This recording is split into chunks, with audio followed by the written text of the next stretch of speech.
Good morning, everyone, and thank you so much, CNM School, for having me here.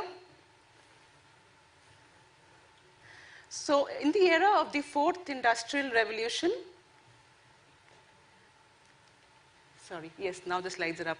In the era of the fourth industrial revolution, artificial intelligence, AI, is one of the emerging technologies which is expected to have transformative impact on several industries. AI, artificial intelligence, I'm sure all of you are now aware of this transformative technology, along with many emerging technologies like data policy, blockchain, IoT, can create immense potential in solving various societal challenges today. It has huge potential for economic growth, and there have been forecasts made by NASSCOM that AI could actually add $450 to $500 billion to India's GDP by 2025. And how is all this becoming possible?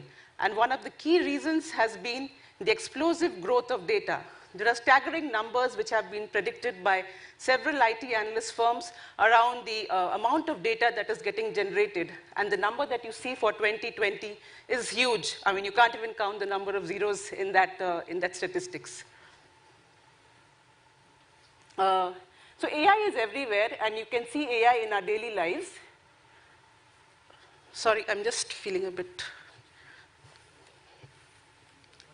The light is... Wait, I'll go on. Yeah, okay.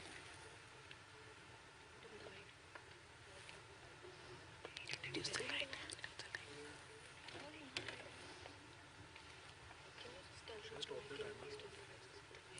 Stop the timer.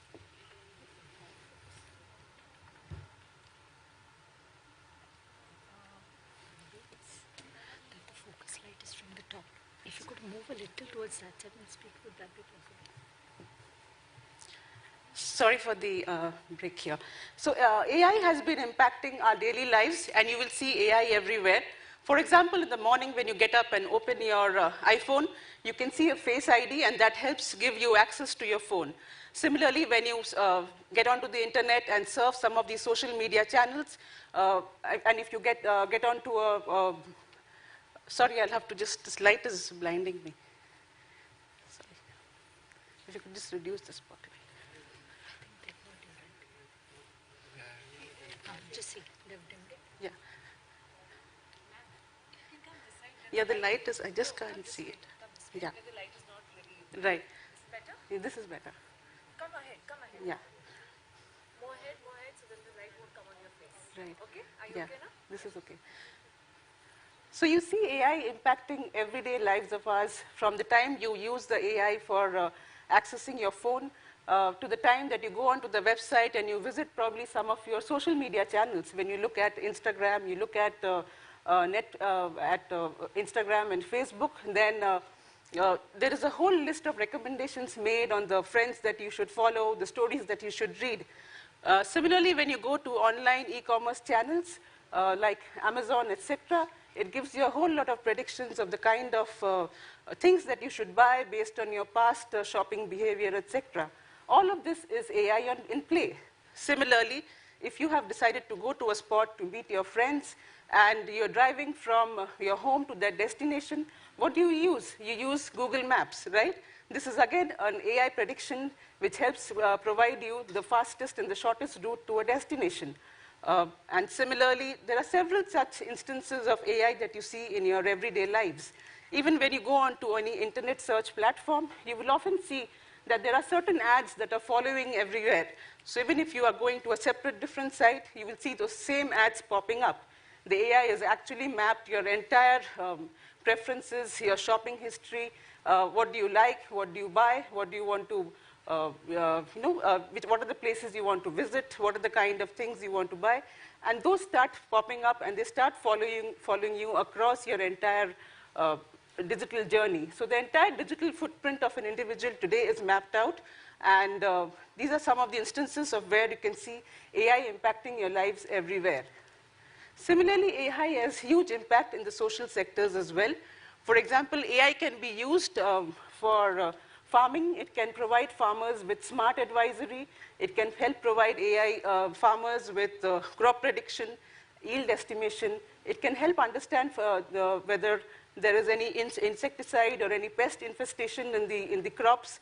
So it has huge potential in agriculture. Similarly, AI can be used in healthcare. It's extremely beneficial to help, which aids doctors and medical professionals in diagnosing several critical illnesses, medical conditions in research and development for drug discovery, etc. AI can be used in education. It can help provide customized curriculum for students. Similarly, AI has huge potential in urban development, in smart city planning as well. So if you ever get to visit the smart control center of a command control center of a smart city, you will see the entire city is mapped there, right from waste management to traffic management to parking to flood forecasting. There are several such examples of AI being used to solve some of the most critical challenges of society.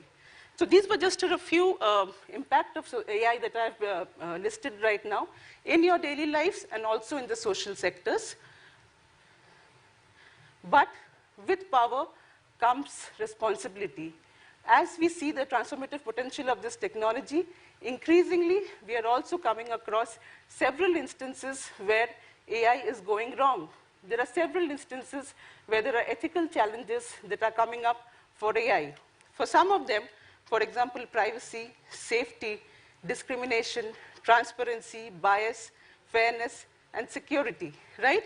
So is your AI fair? Is your AI biased? Is AI discriminatory? Does it take care of data privacy and data protection requirements? Is it safe? Is it secure? So to take some example, for example, data privacy and data protection. These are important critical considerations when you're trying to create any AI. For example, there is so much of data that is getting collected about us, our personal information, financial information, medical information. How is all this data getting saved? Where is it getting stored? Who is using it? Who has got access to it? Have we provided consent for this data to be used for purposes other than what is already being used? There are very stringent norms for data protection in the EU under the GDPR. And similarly, in India, we have the Data Protection Bill, which is also getting tabled at the Parliament session, this winter session. So data privacy, data protection, this is a key consideration when you make any AI system. Similarly, let me give you an example of safety norms. So when you use AI for very high-risk applications, for example, if an AI is being used in the case of medical diagnosis, in the case of making treatment plans, and in such high-risk medical conditions, is there a provision that an automated system can hand over to a doctor? It might be necessary that you need a qualified doctor to make the final judgment about what's the best treatment plan for a patient. So in this kind of high-risk use cases, it is very important that we pay particular attention to the safety and efficacy of AI. Similarly, AI can be discriminatory. For example, there was a technology company which was building an AI HR recruitment tool, and it was seen that this tool was not gender neutral, which means progressively it was giving scores to various candidates who had applied for a particular job, and we were seeing that female candidates were getting rejected. And why was this happening? This was happening because the data set on which this AI model was trained was biased. It was based on the past 10 years of recruitment data for a software developer job, which was traditionally a male-dominated domain. And hence, what was happening is that the AI had learned that bias, and it kept replicating that bias, and eventually we were seeing that more and more female candidates were getting rejected in that job application process. It's good that the development team noted this issue, and they had to withdraw this tool from the market. Similarly, we have seen that facial recognition systems can be discriminatory in different demographic pockets, and they are expected to, and they have often been seen that facial recognition does not perform equally on different kind of demographic populations as well. This again has immense impact if facial recognition is being used for law enforcement purposes? What if the police is using facial recognition in the case of criminal sentencing? Can we really afford to make an error here? No, right?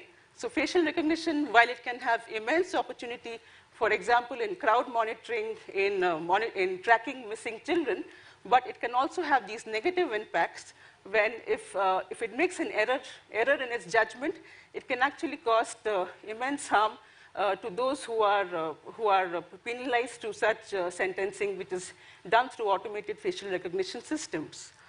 So there are several examples which are coming up which demonstrate the privacy, safety, discrimination, transparency, bias, fairness, security, inclusiveness, these kind of ethical concerns.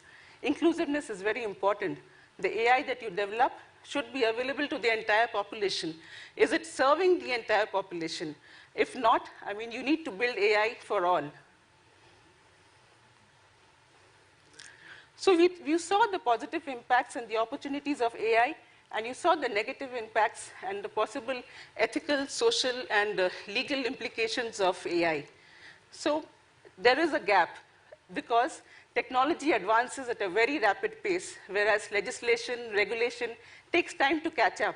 And by the time you've actually understood the implications of the technology has moved further ahead. And there is this gap that needs to be bridged. And this is the kind of work that several organizations today, right from the private sector, from the government sector, from international institutions, and academic bodies have all come together to look at responsible AI. We at the World Economic Forum, we also get multidisciplinary experts from different fields to come together and understand what are the implications of technology, what kind of guardrails need to be placed so that this technology can be used for good, and we can mitigate any of the unintended consequences. So where does the responsibility lie? The responsibility of building AI for good, which do not harm any population and which can be used for the benefit of society, the responsibility lies with each and every actor in the ecosystem. It lies with the developers of the technology, it lies with the users of the technology, and it also lies with the regulators of the technology. AI is a multidisciplinary field. When you want to build safe and inclusive AI systems, which the citizens and the general population and the consumers can trust, you need to bring in experts from diverse fields. You need experts from the computer sciences, from the social sciences, from philosophy, from the legal fields, to come together and build inclusive, representative, diverse, and safe AI systems. And AI ethics is a concept which needs to be embedded right in the initial stages of the development of AI. It cannot be an afterthought. So AI has to be built right in the initial stages, and it is a must. So what I would really urge to say is that there are several guidelines today that have been put together. India also has the National AI Strategy, which has several recommendations for the public sector, the private sector, and also academia. We have also recommended that AI ethics courses and understanding responsible research and innovation concepts, they must be introduced into the curriculum, right from schools, from colleges, from postgraduate courses, etc. And you, as the future workforce who are going to be entering the workforce very soon, you will be in positions of policy making, decision making, leading organizations probably who are developing this technology and probably who are using this technology, or some of you might even be in policy making roles and trying to understand the impact of such technology. It is important that you keep responsible AI, responsible research, and responsible innovation concepts at the core of all the work that you do. Because technology, it shapes society, and it is also shaped by society. So it is up to us, and it is in our hands how we want to shape technology so that it can shape the society that we want. We can shape the future that we want. Just because it is technically feasible to build a solution, we need to ask ourselves, is this a solution that we really need in society? What problem is this solution going to solve? This AI system going to solve? Do we really need it? Are there any negative impacts of this technology? Hence, responsible research, responsible innovation, and responsible AI. These are key concepts that I would like to leave all of you with. Thank you.